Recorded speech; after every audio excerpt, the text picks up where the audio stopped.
The ജേർണലിസ്റ്റിലേക്ക് Rahul മാങ്കൂട്ടത്തലിൻ്റെ മുൻകൂർ ജാമ്യാപേക്ഷ വിചാരണ കോടതി തടഞ്ഞപ്പോൾ കേരളത്തിലെ ഏറ്റവും അധികം കുത്തിമറിഞ്ഞത് കേരളത്തിലെ മുഖ്യധാര വാർത്താ ചാനലുകളെന്ന് അവകാശപ്പെടുന്ന ന്യൂസ് 24 മലയാളവും റിപ്പോർട്ടർ ചാനലുമൊക്കെയായിരുന്നു.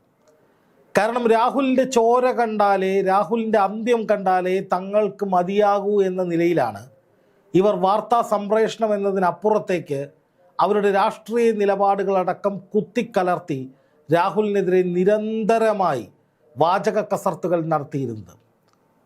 രാഹുൽ മാങ്കൂട്ടത്തിനെതിരെ ഗുരുതരമായ ബലാത്സംഗ പീഡന ഗർഭഛിദ്ര പരാതിയാണ് ഉള്ളത് എന്നുള്ളതൊരു യാഥാർത്ഥ്യമാണ്.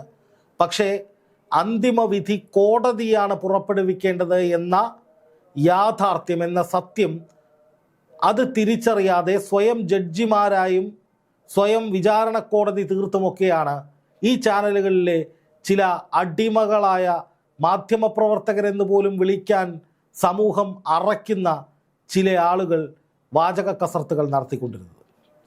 അതുകൊണ്ട് തന്നെ അതിനുശേഷം നടക്കുന്ന സംഭവ വികാസങ്ങൾ എന്താണെന്നറിയാൻ രാഷ്ട്രീയ കേരളവും നിഷ്പക്ഷ മാധ്യമപ്രവർത്തകരുടെ ഗണത്തിൽപ്പെടുന്ന ഈ ഉള്ളവരും അടക്കം കാത്തിരുന്നിരുന്നു. അത്തരം ഒരു നിർണായകമായ ഇടപെടൽ അല്പസമയം മുമ്പ് ഹൈക്കോടതിയിൽ നിന്ന് വന്നിരുന്നു. അത് രാഹുൽ മാങ്കൂട്ടത്തിലിൻ്റെ അറസ്റ്റ് ഹൈക്കോടതി തടഞ്ഞിരിക്കുകയാണ്. അതായത് രാഹുൽ മാങ്കൂട്ടത്തിനെതിരെ ഇപ്പോൾ 2 ബലാത്സംഗ കേസുകളാണുള്ളത്. ഒന്ന്, ആദ്യത്തെ യുവതി ഇര കൊടുത്ത പരാതി മുഖ്യമന്ത്രിക്ക് നേരിട്ട് കൊടുക്കുന്നു. അതിനുശേഷം ഉണ്ടായ സംഭവവികാസങ്ങളൊക്കെ നമ്മൾ കണ്ടതാണ്. ഈ കേസുമായി ബന്ധപ്പെട്ട് ഇന്ന് 10 ദിവസമായി ഇന്നേക്ക് രാഹുൽ മാങ്കൂട്ടത്തിൽ ഒളിവിലാണ്. ഇതുവരെ രാഹുൽ മാങ്കൂട്ടത്തിൽ എവിടെയാണെന്ന് കണ്ടെത്താൻ ഇന്ത്യയിലെ തന്നെ ഏറ്റവും നമ്പർ 1 പോലീസ് എന്ന് പറയുന്ന കേരള പോലീസിന് കഴിഞ്ഞിട്ടില്ല എന്നുള്ളത് ആഭ്യന്തരമന്ത്രി കൂടിയായ മുഖ്യമന്ത്രി പിണറായി വിജയന് ഒരു വലിയ നാണക്കേടാണ്. ഇരയായ സ്ത്രീകൾക്ക് എല്ലാ നീതിയും സംരക്ഷണവും ഉറപ്പുവരുത്തുമെന്ന് അവകാശപ്പെടുന്ന, അഹങ്കരിക്കുന്ന മുഖ്യമന്ത്രി പിണറായി വിജയൻ്റെ നേതൃത്വത്തിലുള്ള LDF സർക്കാർ മൂക്കത്ത് വിരൽ വെച്ച് കണ്ണാടിയിൽ നോക്കുന്നത് നല്ലതായിരിക്കുമെന്ന് ജനങ്ങൾ പറഞ്ഞുകൊണ്ടിരിക്കുകയാണ്. കാരണം എന്താ, ഇങ്ങനെയൊരു കേസിൽ CPMകാർ പോലും ഉടൻ പ്രതിയെ പിടികൂടണമെന്ന് മുറവിളി കൂട്ടുന്ന കേസിൽ 10 ദിവസമായിട്ടും സർക്കാരിന്, ആഭ്യന്തര വകുപ്പിന്, പോലീസിന് ഈ പ്രതിയെ കണ്ടെത്താൻ കഴിഞ്ഞിട്ടില്ല. അയാളാണെങ്കിൽ ഒരു പാർട്ടിയുടെയും സംരക്ഷണമില്ലാതെ എല്ലായിടത്തു നിന്നും പുറത്താക്കപ്പെട്ട് സകലരാലും വെറുക്കപ്പെട്ട നിലയിൽ മാധ്യമങ്ങൾ പോലും വളഞ്ഞിട്ട് ആക്രമിച്ചൊരു മൂലയ്ക്കാക്കി ഇരുത്തിയിരിക്കുന്ന ഒരു മനുഷ്യനാണ്. അത്രയും ദുർബലമായ അവസ്ഥയിലുള്ള ഒരാളെപ്പോലും പിടികൂടാൻ ഈ പോലീസിന് കഴിഞ്ഞില്ലെങ്കിൽ ആഭ്യന്തരമന്ത്രിയും ആഭ്യന്തര വകുപ്പും എത്രത്തോളം പരാജയമാണ് എന്ന് ജനങ്ങൾ അങ്ങോട്ടും ഇങ്ങോട്ടും ചോദിക്കുന്നൊരു ഘട്ടത്തിലാണ് ഹൈക്കോടതിയുടെ നിർണായകമായ ഇടപെടൽ ഉണ്ടായിരിക്കുന്നത്. ഹൈക്കോടതിയിൽ രാഹുൽ മാങ്കൂട്ടത്തിൽ കൊടുത്ത മുൻകൂർ ജാമ്യാപേക്ഷ അത് 15-ാം തീയതിയിലേക്ക് മാറ്റിവെച്ചിരിക്കുകയാണ്. ഇപ്പോൾ പല മാധ്യമങ്ങളും തെറ്റായാണ് ഈ വാർത്ത റിപ്പോർട്ട് ചെയ്യുന്നത്. അതിൽ പലരും പറയുന്നത് രാഹുൽ മാങ്കൂട്ടത്തിലിന് ഹൈക്കോടതിയിൽ നിന്ന് മുൻകൂർ ജാമ്യം ലഭിച്ചു എന്നാണ് പല ചാനലുകളും കൊടുത്തു കണ്ടത്, അല്ലെങ്കിൽ ഓൺലൈൻ ചാനലുകളൊക്കെ ആ രീതിയിലാണ് റിപ്പോർട്ട് ചെയ്യുന്നത്. ഇതൊരിക്കലും ഒരു മുൻകൂർ ജാമ്യമല്ല. മുൻകൂർ ജാമ്യത്തിന് മുമ്പേയുള്ള ഒരു സ്വാഭാവിക നടപടിക്രമം എന്ന് പറയാൻ പറ്റില്ല, ഒരു പ്രതീക്ഷിക്കാത്ത ഒരു നടപടിക്രമമാണ്. കാരണം വിചാരണ കോടതിയിൽ ഈ കേസ് നിൽക്കുന്ന സമയത്ത്, വിചാരണ കോടതി മുൻകൂർ ജാമ്യാപേക്ഷ പരിഗണിച്ച സമയത്ത് രാഹുൽ മാങ്കൂട്ടത്തിന് ഒരിക്കലും ജാമ്യം കൊടുക്കാൻ കഴിയില്ല. മുൻകൂർ ജാമ്യത്തെക്കുറിച്ച് ഇപ്പോൾ ഇടപെടാൻ കഴിയില്ല. കാരണം എന്താണ്, ഈ കേസിൽ ഒരുപാട് ഗുരുതരമായ ആരോപണങ്ങൾ, അതായത് നിർബന്ധിച്ച് ഗർഭഛിദ്രം നടത്തി എന്നതിൻ്റെ തെളിവുകൾ, അതായത് ഈ ഓഡിയോ ക്ലിപ്പ് അടക്കമുള്ള കാര്യങ്ങൾ കോടതിയുടെ മുമ്പിലുണ്ട്. അതുകൊണ്ട് തന്നെ മുൻകൂർ ജാമ്യം നൽകപ്പെട്ടാൽ ഈ കേസ് അട്ടിമറിക്കാൻ സാധ്യതയുണ്ട്, ഈ രാഹുൽ മാങ്കൂട്ടത്തിന് അധികാരമുണ്ട്, അങ്ങനെയുള്ള വാദങ്ങളൊക്കെയാണ് വിചാരണ കോടതി പുറപ്പെടുവിച്ചത്. പക്ഷേ ഹൈക്കോടതിയിലേക്ക് എത്തിയപ്പോൾ ഹൈക്കോടതി ആദ്യം തന്നെ ഈ കേസ് പരിഗണിച്ചപ്പോൾ അത് ഹൈക്കോടതി നേരെ 15-ാം തീയതിയിലേക്ക് മാറ്റി. അതായത് മുൻകൂർ ജാമ്യം നൽകണോ വേണ്ടയോ എന്ന കാര്യത്തിൽ 15-ാം തീയതി തീരുമാനമെടുക്കൂ. പക്ഷേ അതുവരെ രാഹുലിനെ തൊട്ടുപോകരുതെന്ന് പറഞ്ഞാൽ ആലങ്കാരികമായി പറയുന്നതാണ്. അതുവരെ രാഹുൽ മാങ്കൂട്ടത്തിലിനെ അറസ്റ്റ് ചെയ്യരുത്. അത് ഈ ഒരു കേസിലാണ് കേട്ടോ. 2ാമത് ഒരു ബലാത്സംഗ കേസ് അപ്പുറത്ത് നിൽപ്പുണ്ട്. ആ ബലാത്സംഗ കേസിൻ്റെ ഊരും പേരും ഇല്ലാത്തൊരു പരാതി കോൺഗ്രസ് ഓഫീസിലേക്ക് വരുന്നു. കോൺഗ്രസ്സുകാരത് DGPക്ക് കൈമാറുന്നു. അതിന്മേൽ FIR ഇട്ട് രാഹുലിനെതിരെ ആദ്യം ഒരു ഓഡിയോ ക്ലിപ്പ് പുറത്തു വന്നപ്പോൾ രജിസ്റ്റർ ചെയ്ത പോലത്തെ ഒരു കേസ് SIT രജിസ്റ്റർ ചെയ്തിട്ടുണ്ട്. അതിൽ അതിജീവിത ഇര കണ്ടെത്തി എന്നൊക്കെ പറയുന്നുണ്ട്. അതിൻ്റെ യാഥാർത്ഥ്യമൊന്നും അറിയില്ല.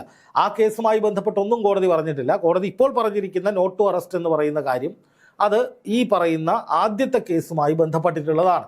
അതായത് യുവതിയെ 5-6 തവണ ബലാത്സംഗം നടത്തി, അതിനുശേഷം ഭീഷണിപ്പെടുത്തി ഗർഭഛിദ്രം നടത്തി, രാഹുൽ മരുന്ന് വാങ്ങിച്ചു കൊടുത്തു എന്നൊക്കെ പറയുന്ന ആദ്യത്തെ കേസാണ്. രണ്ടാമത്തെ കേസിലാണ് ഈ ഫെന്നി നൈന അടക്കമുള്ളവർ ഇടപെടുന്നത്, അല്ലെങ്കിൽ അവരുടെ പേരൊക്കെ വരുന്നത്. രാഹുൽ മാങ്കൂട്ടത്തിൽ ഫെന്നിയുടെ കാറിലെത്തി, അതിനുശേഷം ആ പെൺകുട്ടിയെ റിസോർട്ടിലേക്കോ എവിടേക്കോ കൊണ്ടുപോയി ബലം പ്രയോഗിച്ച് പീഡിപ്പിച്ചു എന്നൊക്കെ പറയുന്നത് ബാംഗ്ലൂർ സ്വദേശിയായിട്ടുള്ള ഒരു കേസ്. അത് രണ്ടാമത്തെയാണ്. അപ്പോൾ ഈ കേസിലെ കോടതി പറഞ്ഞിട്ടുള്ള പ്രധാനപ്പെട്ട കാര്യമെന്ന് പറയുന്നത്, ഒന്ന്, മുൻകൂർ ജാമ്യം ഇപ്പോൾ നൽകാൻ കഴിയില്ല, അല്ലെങ്കിൽ മുൻകൂർ ജാമ്യത്തെക്കുറിച്ച് ഇപ്പോൾ പരിഗണിക്കാൻ കഴിയില്ല. അത് 15-ാം തീയതിയെ പരിഗണിക്കാൻ കഴിയൂ. അന്നേ ദിവസം അന്വേഷണ സംഘത്തിൻ്റെ പക്കലുള്ള തെളിവുകൾ കൊടുക്കണം. അന്വേഷണ സംഘത്തിൻ്റെ പക്കലുള്ള ഓഡിയോകൾ അടക്കമുള്ള മറ്റു വിശദാംശങ്ങൾ കോടതിയിൽ ഹാജരാക്കണം. അന്വേഷണ സംഘം കേസ് ഡയറി ഹാജരാക്കണം. അന്വേഷണ സംഘം അവരുടെ പക്കലുള്ള കണ്ടെത്തലുകൾ, ഈ വിഷയത്തിൽ ഇതുവരെയുള്ള റിപ്പോർട്ടുകൾ എന്താണ് എന്ന് ഹാജരാക്കണം.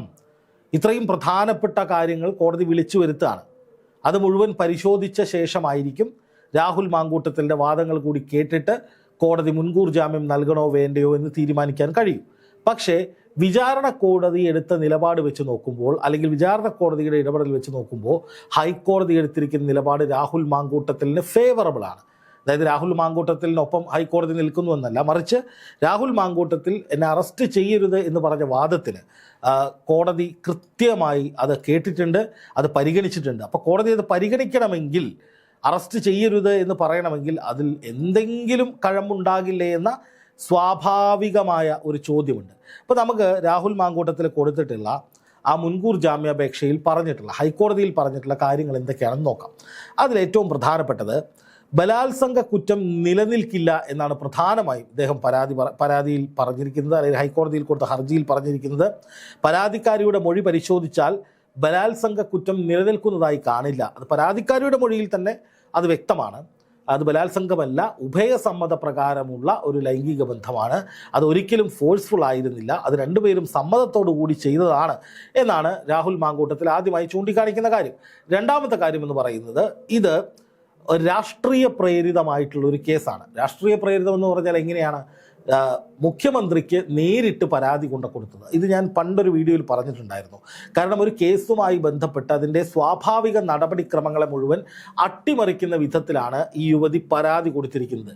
ഒരു സ്റ്റേഷനിൽ പോയി പരാതി കൊടുത്ത് അവിടെ നിന്ന് നീതി കിട്ടാതെ, മേലുദ്യോഗസ്ഥർക്ക് പരാതി കൊടുത്ത് അവിടെ നിന്നും നീതി കിട്ടാതെ, ഒടുവിൽ ജില്ലാ പോലീസ് മേധാവിക്കോ സംസ്ഥാന പോലീസ് മേധാവിക്കോ പരാതി കൊടുത്ത് അവിടെ നിന്നും നീതി കിട്ടാതെയൊക്കെ വരുമ്പോഴാണ് സ്വാഭാവികമായിട്ടും ഇത്തരം കേസുകളല്ല, ഏത് തരം കേസുകളായാലും ഇര എന്ന് പറയുന്ന ആളുകൾ, അല്ലെങ്കിൽ ഈ പറയുന്ന പരാതിക്കാർ മുഖ്യമന്ത്രിയെ ഒരു അന്തിമ നീതിക്ക് വേണ്ടി സമീപിക്കുക. ഇവിടെ ഈ യുവതിക്ക് സർക്കാരും CPM ഒക്കെ മുഴുവൻ പിന്തുണയും പ്രഖ്യാപിക്കുകയും, നിങ്ങൾ പേടിക്കേണ്ടതില്ല, സർക്കാർ കൂടെയുണ്ട് എന്ന് മുഖ്യമന്ത്രി അതിനൊക്കെ വളരെ മുമ്പ് പൊതുവേദിയിൽ പ്രഖ്യാപിച്ചിട്ടും ഈ യുവതി പോലീസ് സ്റ്റേഷനിൽ പോകാൻ തയ്യാറായില്ല. ഇമെയിൽ വഴി പോലീസിന് പരാതി കൊടുക്കാനുള്ള സംവിധാനം, തുണ എന്ന് പറയുന്ന ഒരു ആപ്പൊക്കെ ഉണ്ട്, അതുവഴിയൊക്കെ പോലീസിന് പരാതി കൊടുക്കാനുള്ള സംവിധാനം നമ്മുടെ നാട്ടിലുണ്ട്. അതേക്കുറിച്ച് ആ യുവതിക്ക് അറിവുള്ളതുമാണ്. അവരുടെ അങ്ങനത്തെ ഒരു ജോലിയിലായിരുന്നു അവരുണ്ടായിരുന്നത്. അപ്പോൾ സ്വാഭാവികമായിട്ടും അത്തരത്തിലൊരു പരാതി പോലീസിന് കൊടുക്കാതെ മുഖ്യമന്ത്രിക്ക് നേരിട്ട് പരാതി കൊടുത്തത് രാഷ്ട്രീയ പ്രേരിതമാണ്. ആ പരാതി നൽകുന്നതിന് വലിയ കാലതാമസം ഉണ്ടായിട്ടുണ്ട്. അതുപോലെ തന്നെ ഇവരുടെ വൈവാഹിക അവസ്ഥ എന്താണ്, അതും ഈ ജാമ്യ ഹർജിയിൽ രാഹുൽ മാങ്കൂട്ടത്തിൻ്റെ അഭിഭാഷകൻ ചൂണ്ടിക്കാണിച്ചിരുന്നു. അപ്പോൾ ഇത്ര പ്രശ്നങ്ങൾ ഇതിനകത്തുണ്ട്. അതുപോലെ മുഖ്യമന്ത്രിക്ക് പരാതി കൊടുത്തതടക്കമുള്ള കാര്യങ്ങളിൽ ദുരൂഹതയുണ്ട്. തെരഞ്ഞെടുപ്പ് കാലമാണ്, സ്വർണ്ണക്കൊള്ള വിഷയമടക്കം ചർച്ചയാകാതിരിക്കാൻ വേണ്ടി നടന്നിട്ടുള്ള ഒരു കൃത്യമായ ഇടപെടലാണ് ഇതിന് പിന്നിൽ ഉണ്ടായിട്ടുള്ളത്. തുടങ്ങിയ കാര്യങ്ങളൊക്കെ ഈ ജാമ്യ ഹർജിയിൽ ചൂണ്ടിക്കാണിച്ചിട്ടുണ്ട്. എന്തായാലും ആ ഒരു വാദം കോടതി പ്രഥമ ദൃഷ്ടിയാൽ പരിഗണിച്ചത് കൊണ്ടാണ് ഈ നോട്ട് ടു അറസ്റ്റ് നൽകിയതും മുൻകൂർ ജാമ്യാപേക്ഷ തള്ളിക്കളയാതിരുന്നതും എന്നുള്ളതാണ് ഇതിലേറ്റവും പ്രധാനപ്പെട്ട കാര്യം. വിചാരണ കോടതിയിൽ മുൻകൂർ ജാമ്യാപേക്ഷ തള്ളിക്കളഞ്ഞു. അതുകൊണ്ടാണ് ഹൈക്കോടതിയിലേക്ക് രാഹുൽ മാങ്കൂട്ടത്തിൽ പോയത്.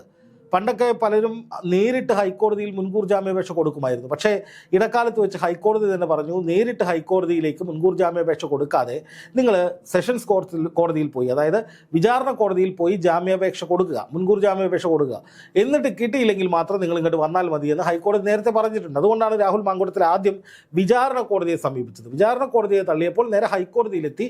ഹൈക്കോടതി അത് തള്ളിയില്ല എന്നുള്ളതാണ് ഇതിലേറ്റവും പ്രധാനപ്പെട്ട കാര്യം. നമ്മൾ ഈ വാർത്ത പരിശോധിക്കുമ്പോൾ റിപ്പോർട്ടർ ചാനലൊക്കെ മെഴുകുന്നുണ്ട് കിടന്നിട്ട്.